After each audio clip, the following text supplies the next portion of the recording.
Hello students, welcome to our YouTube channel spectrum chemistry. तो कल देखिए, जहाँ तक हम लोग ने देखा था उसके आगे का टॉपिक डिस्कस करते हैं। यहाँ हम लोग देखेंगे जो डिपेंडेंस होती है बॉन्ड एंगल्स की। ठीक है, तो लिखेंगे size and bond angles affects the electronegativity.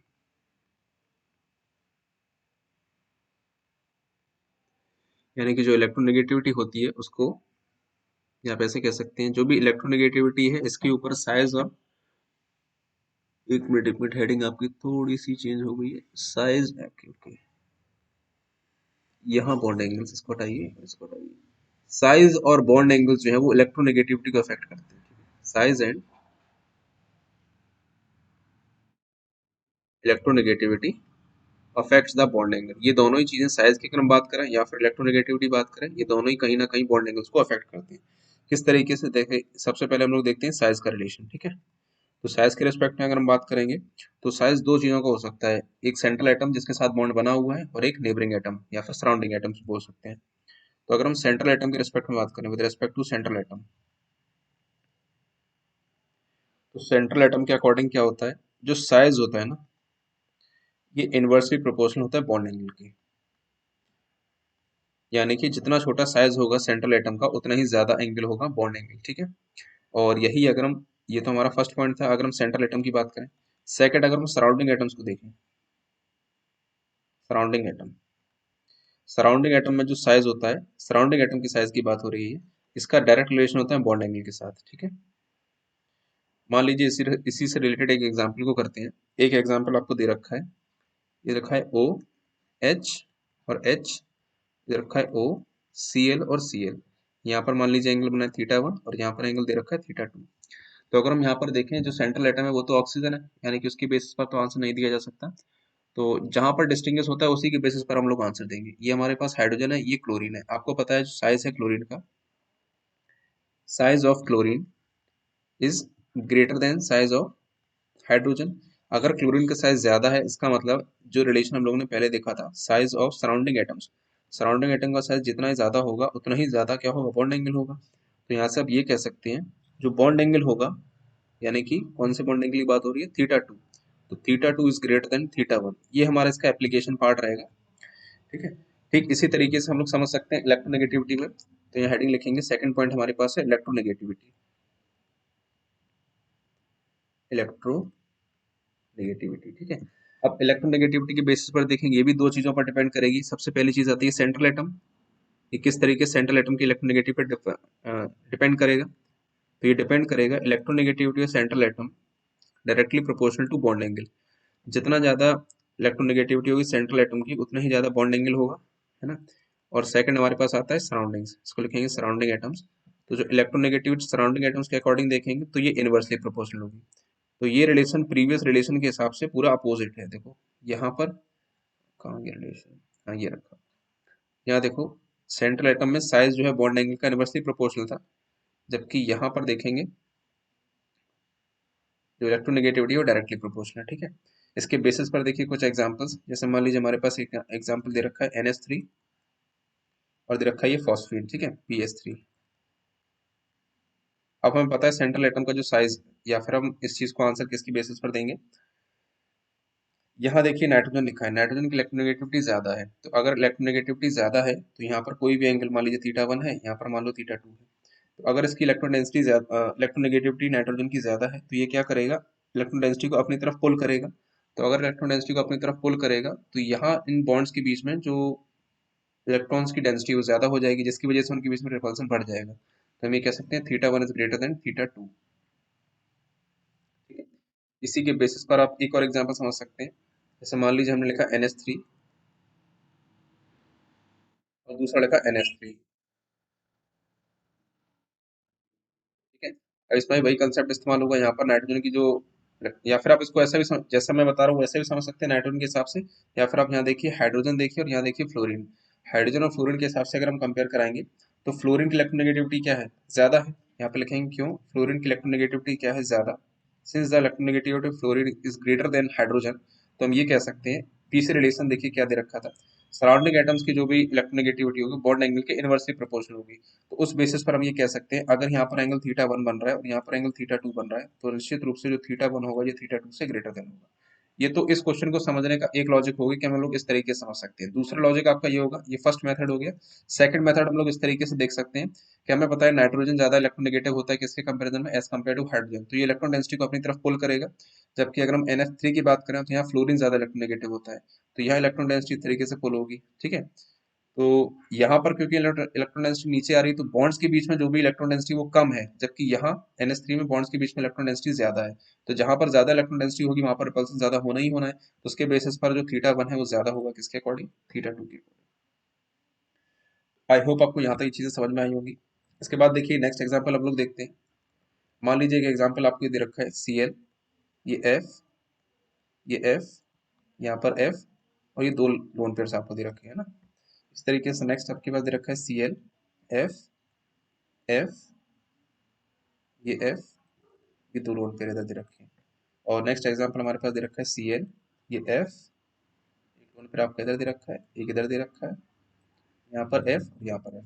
इसको मार्क कर दीजिए ABC। इसमें आपको बताना है स्टेबिलिटी का ऑर्डर बताना है। ठीक है, देखिए यहाँ मैंने लिखा स्टेबिलिटी। अब आप ध्यान से देखिए, मैंने कल आपको एक स्टेटमेंट बताया था कि अगर हम ये हमारा जो शेप है ये कैसा शेप है, TBP शेप है ना। तो TBP में मैंने आपको बताया था इक्विटोरियल पोजीशन पर मैक्सिमम एस करेक्टर होता है, मैक्सिमम एस करेक्टर। ठीक है, और ये चीज भी बताई थी जो लोन पेयर की पोजीशन होती है, लोन पेयर अपने आप को क्या करते हैं, मैक्सिमाइज, यानी कि अपने आप को ज्यादा से ज्यादा दूरी पर रखने की ट्राई करते हैं जिससे कि रिपल्सन कम हो। तो लोन पेयर की पोजीशन हम लोगों ने देखी थी कहाँ पर आएगी, 120 डिग्री पर। यानी कि हम ये कह सकते हैं जो लोन पेयर की पोजीशन है वो इक्विटोरियल पोजीशन पर होनी चाहिए। ठीक है, अगर हम यहाँ देखें फर्स्ट केस में दोनों ही लोन पेयर आपकी इक्विटोरियल पर है। सेकंड केस में देखिए, सेकंड केस में दोनों एक्सियल पर आ गए। थर्ड केस में देखिए एक इक्विटोरियल पर है। तो इक्वेटोरियल पर सबसे ज्यादा यहाँ पर ये फेवरेबल कंडीशन बन रही है, तो स्टेबिलिटी ए सबसे ज्यादा स्टेबल होगा। इसके बाद आपका सी स्टेबल आएगा, क्योंकि यहाँ पर देखिए एक्सियल तो दोनों में आ रहा है, इधर भी एक्सियल है इधर भी एक्सियल है, लेकिन कम से कम एक तो इक्वेटोरियल आ रहा है सी पार्ट में, तो इसलिए आपका सी आ जाएगा फिर बी आ जाएगा। ठीक है, तो ये आगे स्टेबिलिटी का ऑर्डर। अगर मान लीजिए पोटेंशियल एनर्जी का ऑर्डर देखते हैं तो आपको पता है पोटेंशियल एनर्जी और स्टेबिलिटी एक दूसरे के इनवर्सली रिलेटेड होते हैं, जितनी ज्यादा स्टेबिलिटी होगी उतनी कम पोटेंशियल एनर्जी होगी। तो आप इसको ऐसे रख सकते हैं ए, सी और ये बी। ठीक है, आई होप आपको ये चीज भी समझ में आ गई होगी। नेक्स्ट देखते हैं। मान लीजिए इस तरीके का एग्जाम्पल आपको दे रखा है, ये थोड़ा अच्छा एग्जाम्पल है। ये दे रखा है NO2 plus, NO2 minus, NO3 minus, NH4 plus और NO2। ठीक है, सबसे पहले काम आपका ये रहेगा कि आप सबसे पहले इनकी हाइब्रिडाइजेशन निकालिए जिसके अकॉर्डिंग हमें स्टैंडर्ड एंगल पता चलेगा। तो अगर हम NO2 की बात करें, हाइब्रिडाइजेशन का मैंने फॉर्मूला बताया था, 1/2 लिखेंगे, जो भी सेंट्रल एटम है उसके आउटर मोस्ट में जितने भी इलेक्ट्रॉन होते हैं यानी कि वैलेंस इलेक्ट्रॉन्स। तो नाइट्रोजन यहाँ पर वैलेंस इलेक्ट्रॉन है, यहाँ पर लिख देंगे 5। और प्लस अगर चार्ज होता है तो उतना ही माइनस कर देते हैं, प्लस लिखा है ना तो यहाँ माइनस कर देंगे। सॉल्व करेंगे कितना आ जाएगा, ये आपके पास 2 आएगा ना। सॉल्व करने पर कितना आएगा, देखिए 2 आ जाएगा। 2 का मतलब हाइब्रिडेशन क्या इन्वॉल्व होने वाली है, sp।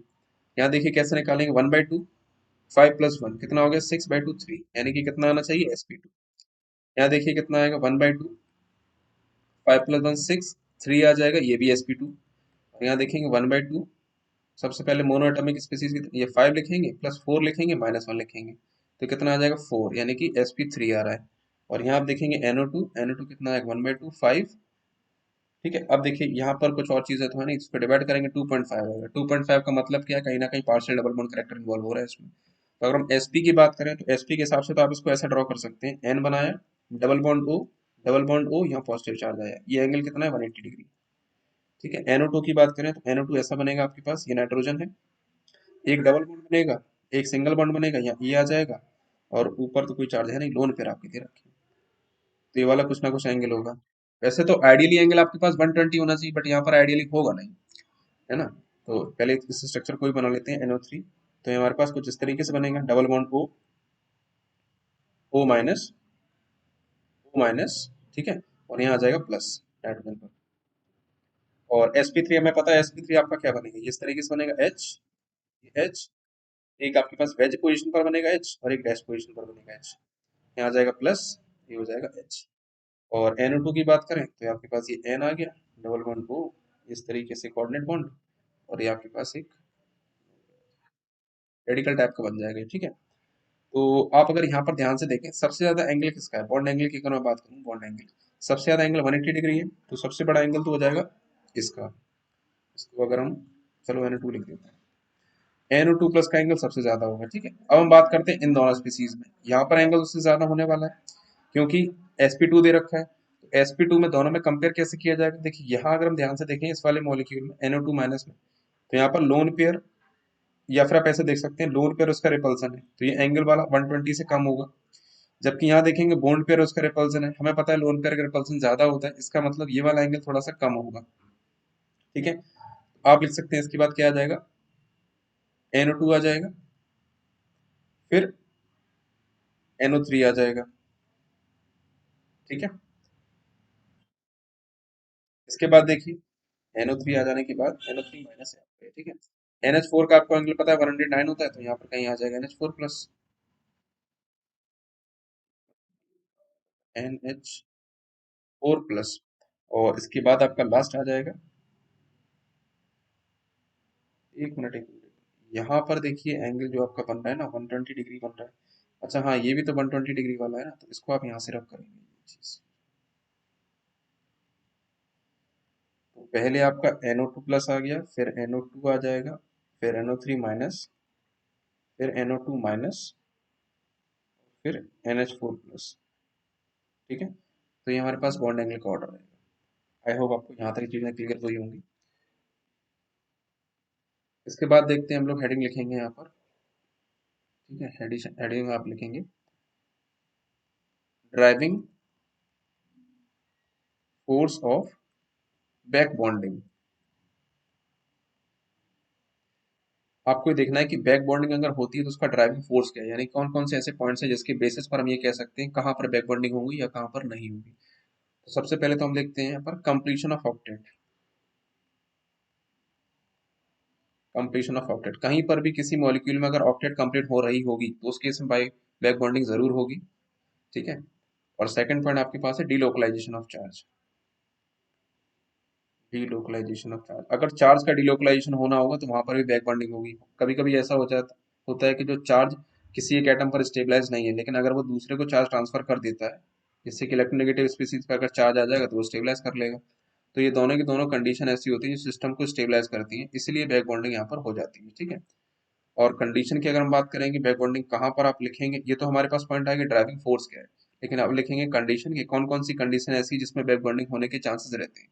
तो दो चीजें हमारे पास होती है बैक बॉन्डिंग में, एक तो डोनर होगा जो इलेक्ट्रॉन को डोनेट करेगा, और दूसरा एक्सेप्टर होगा, कोई डोनेट करेगा तो दूसरा एक्सेप्ट करने वाला भी होगा।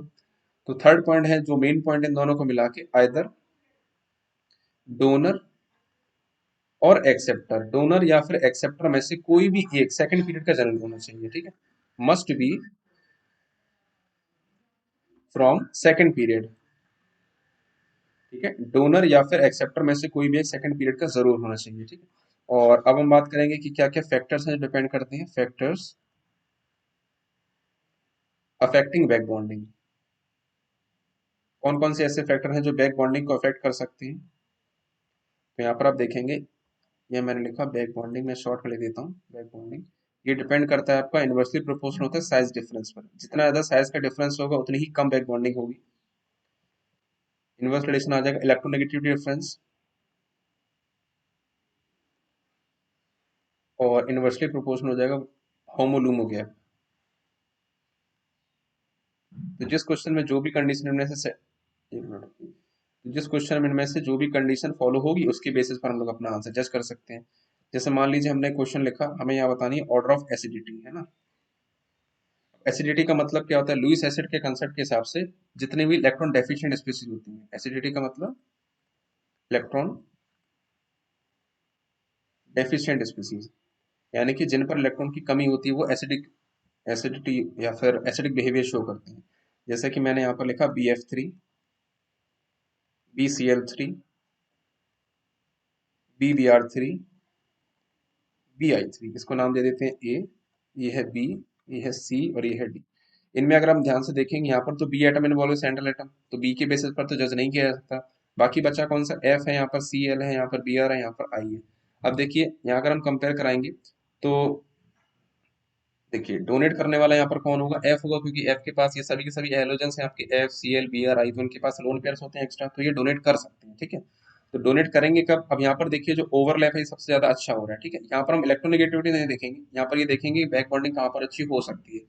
तो जो बोरोन है ये भी आपका 2p है और ये भी आपका 2p है, तो 2p का ओवरलैप ज्यादा अच्छा होगा। इसका मतलब जो बैक बॉन्डिंग का ऑर्डर है, ठीक है, बैक बॉन्डिंग सबसे ज्यादा किसमें होगी, BF3 में, ठीक है, फिर BCl3 में, फिर PBr3 में, और फिर BI3 में, ठीक है। अब क्योंकि यहाँ पर BF3 में देखिए बैक बॉन्डिंग, क्योंकि तीनों फ्लोरीन जो है वो बोरोन को अपने इलेक्ट्रॉन प्रोवाइड करा रहे हैं, यानी कि उसकी ऑक्टेट को एक तरीके से कंप्लीट करा रहे हैं। तो अगर हम एसिडिटी का ऑर्डर देखें, तो एसिडिटी का मतलब क्या होता है, इलेक्ट्रॉन को गेन करना, तो उसको जब घर से इलेक्ट्रॉन मिल रहे हैं BF3 को, तो ये इलेक्ट्रॉन बाहर से क्यों एक्सेप्ट करेगा, ठीक है। तो इसकी जो एसिडिटी है सबसे कम हो जाएगी, तो BF3 is least acidic, then BCl3, then BBr3, और देन BI3। लॉजिक इसका वही रहेगा, सेम रहेगा सबका, साइज डिफरेंस के हिसाब से, ठीक है। आई होप आपको ये क्वेश्चन समझ में आया होगा। ठीक इसी के बेसिस पर हम लोग कुछ एग्जांपल्स को और डिस्कस करते हैं। मान लीजिए सेकंड एग्जांपल हमारे पास दे रखा है SiF4, ठीक है। नेक्स्ट दे रखा है SiCl4, नेक्स्ट दे रखा है SiBr4, और नेक्स्ट हमारे पास है SiI4। इनको नेमिंग कर देते हैं ABCD। ये हमारे पास A है, ये B है, ये C है, और ये D है। अगर हम ध्यान से देखें, इसको हम SI मान लेते हैं, इस तरीके से बना हुआ है, और क्योंकि टेट्राहेड्रल टाइप शेप होगा तो ऐसा कुछ बना होगा। ये F है, ये F है, ये F है, और ये F, ठीक है। इसके बाद देखिए यहाँ SI बना है, यहाँ Cl है, ये Cl है, एक ये Cl है, एक ये Cl है। इसी तरीके से यहाँ Br बना होगा, इधर Br है, यहाँ Br है, और यहाँ Br, और इसी तरीके से यहाँ पर S है, तो ये I बना होगा, ये आई बना होगा, और ये आई, और यहाँ पर आई। तो अगर हम यहाँ पर ध्यान से देखें, हमें ये चीज पता है कि अगर हमें बैक बॉन्डिंग करानी है, बैक बॉन्डिंग कहाँ से होगी, यहाँ से बैक बॉन्डिंग की जाएगी फ्लोरीन की तरफ से, तो फ्लोरीन यहाँ पर बैक बॉन्डिंग करेगा। अब हमें ये चीज पता है कि या तो डोनर या फिर एक्सेप्टर में से कोई भी एक सेकंड पीरियड का होना चाहिए, ठीक है। यहाँ पर ये सेकंड पीरियड का जरूर है, ठीक है। और ये आपका जैसे मान लो इसकी ऑर्बिटल बनाएंगे तो 3D हो जाएगी, सेकंड पीरियड का जरूर है। लेकिन हम ये भी तो देखेंगे, एनर्जी का डिफरेंस भी तो आपको देखना है। एनर्जी के डिफरेंस के हिसाब से हम लोग ये कह सकते हैं, यहाँ पर देखिए 2p और 3d का ओवरलैप इतना अच्छा नहीं होगा जितना यहाँ पर हम ओवरलैप देखेंगे 3p और 3d का, ठीक है। इसके बाद यहाँ देखिए जो 4p और 3d का है, और फिर इसके बाद हम देखेंगे 5p और 3d का। यानी कि हम ये कह सकते हैं यहाँ शुरुआत के केस की अगर हम बात करें तो 2p और 3d का ओवरलैप इतना अच्छा नहीं होगा, या फिर अब ये भी कह सकते हैं इलेक्ट्रोनेगेटिविटी डिफरेंस यहाँ पर है, ठीक है। यहाँ पर रीजन जो दिया जाएगा, पिछले केस में हमारे पास हमने ऑर्बिटल्स को देखा था, यानी कि सेकंड पीरियड है या नहीं है। यहाँ हम लोग ये देख सकते हैं ऑर्बिटल्स की इलेक्ट्रॉन सॉरी जो सराउंडिंग एटम्स उनकी इलेक्ट्रोनेगेटिव बेसिस पर बात करेंगे। इलेक्ट्रोनेगेटिविटी क्योंकि इसकी ज्यादा है फ्लोरीन की, तो यहाँ पर बैक बॉन्डिंग नहीं होगी, तो आप लिखेंगे इलेक्ट्रोनेगेटिव डिफरेंस ज्यादा है ना, तो यहाँ लिखेंगे नो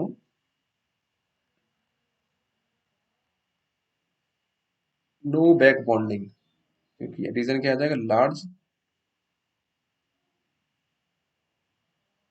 इलेक्ट्रोनेगेटिविटी डिफरेंस, ठीक है। और इन सभी की अगर हम बात करेंगे तो यहाँ पर देखिए क्लोरीन की इलेक्ट्रोनेगेटिविटी ज्यादा होती है, फिर ब्रोमीन की, और फिर आयोडीन की। तो यहाँ जो ऑर्डर आएगा एसिडिटी का, अब यहाँ पर क्या है, क्योंकि इलेक्ट्रॉन डेंसिटी इस पर अवेलेबल हो ही नहीं पा रही है, तो इसको इलेक्ट्रॉन्स की ज्यादा रिक्वायरमेंट है।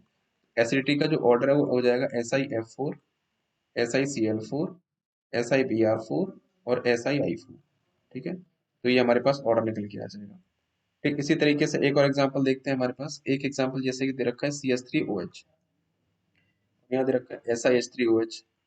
अब इसमें हमें मान लीजिए ऑर्डर ऑफ एसिडिटी निकालना है, ठीक है। तो एसिडिटी का मतलब क्या है, एक प्रिंसिपल और हम लोग यूज करते हैं, अगर आपने आर्हेनियस कॉन्सेप्ट पढ़ा हो एसिडिटी का, तो उसके हिसाब से क्या होता है, जो भी कंपाउंड्स आपके H+ डोनेट करते हैं वो हमारे एसिड माने जाते हैं। मान लीजिए इससे मैंने H+ को डोनेट करा दिया, तो ये CH3O- हो जाएगा, जबकि यहाँ SiS3O- हो जाएगा। अब हमें ये पता है कि जो सिलिकॉन है इसके पास वैकेंट डी ऑर्बिटल, तो यहाँ से बैक बॉन्डिंग अच्छी तरीके से हो सकती है।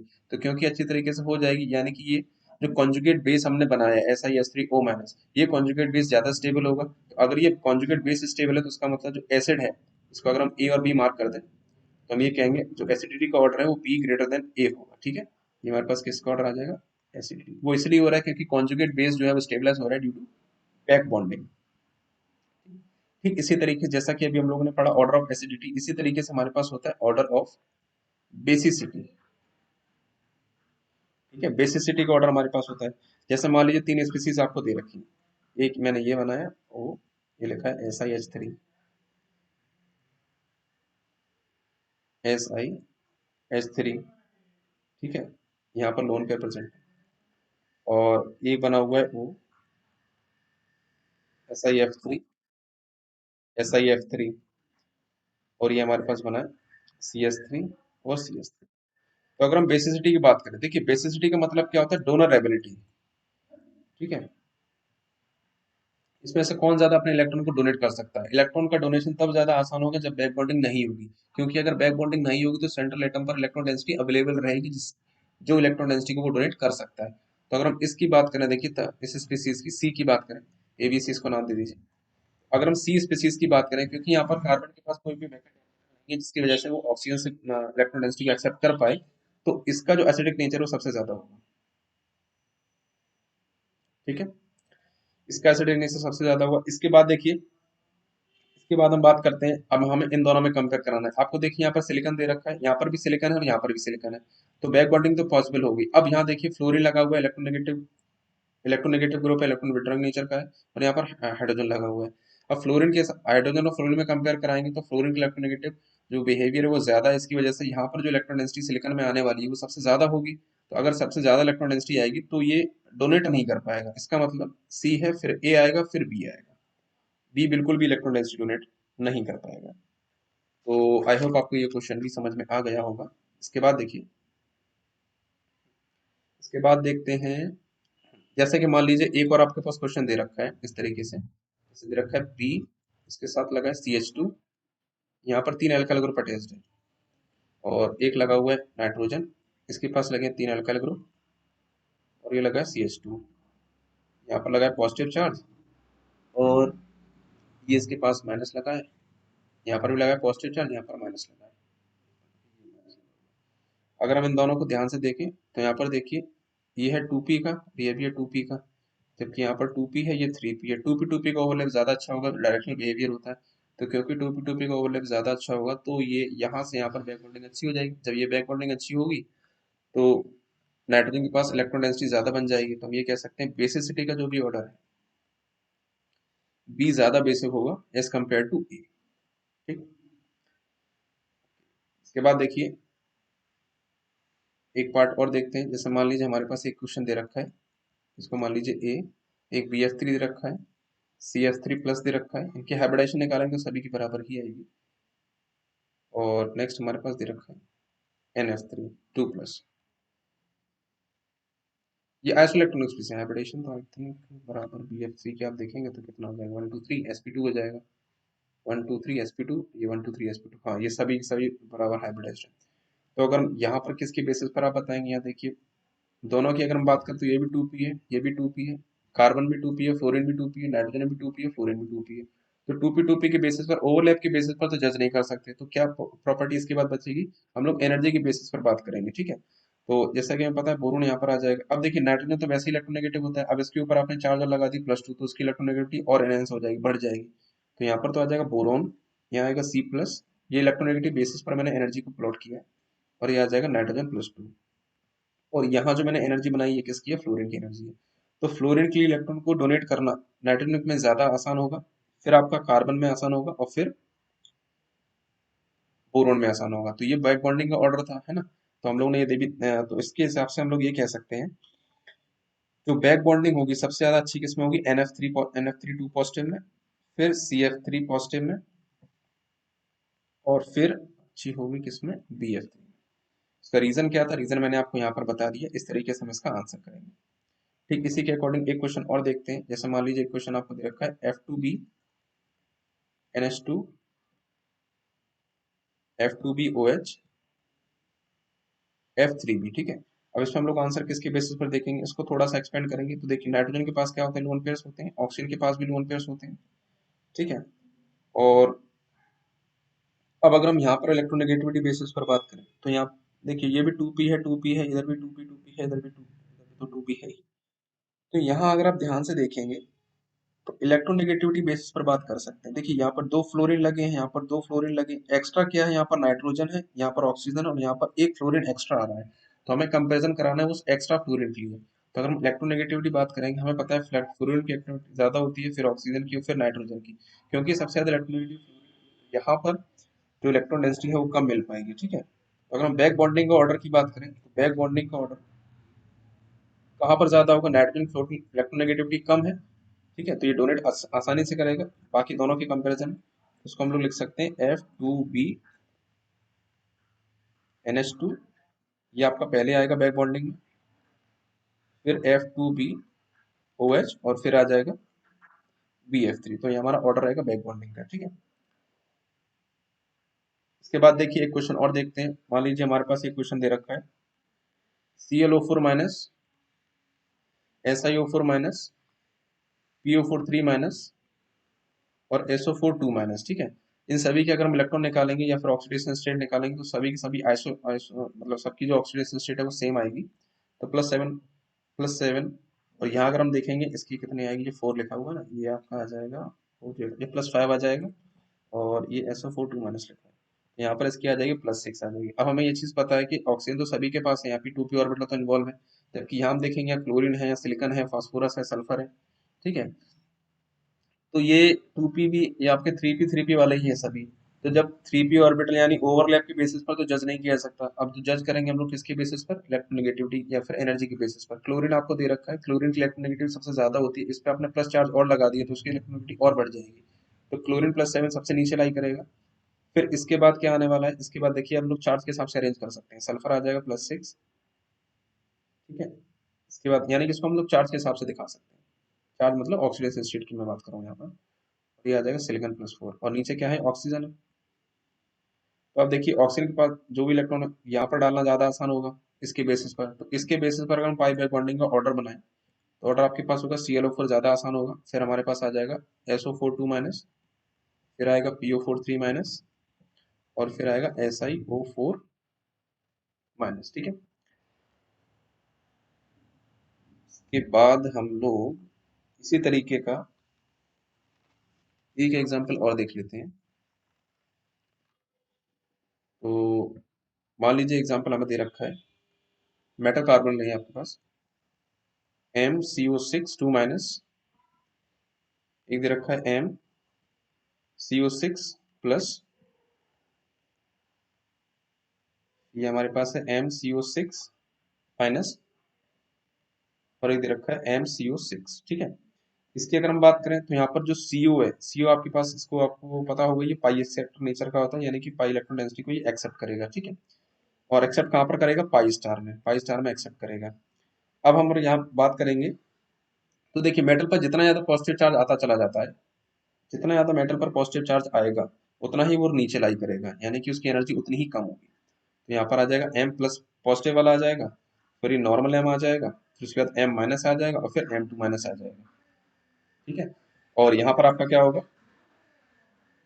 अच्छा, अब देखिए ये जो एक्सेप्ट करेगा, अब ये एक्सेप्ट कहाँ से कर रहा है? अगर ये एक्सेप्ट करेगा, यहाँ पर ये डोनेट नहीं कर रहा है, ये एक्सेप्ट कर रहा है, तो एक्सेप्ट करने के बाद ये सभी के सभी आपके क्या होंगे?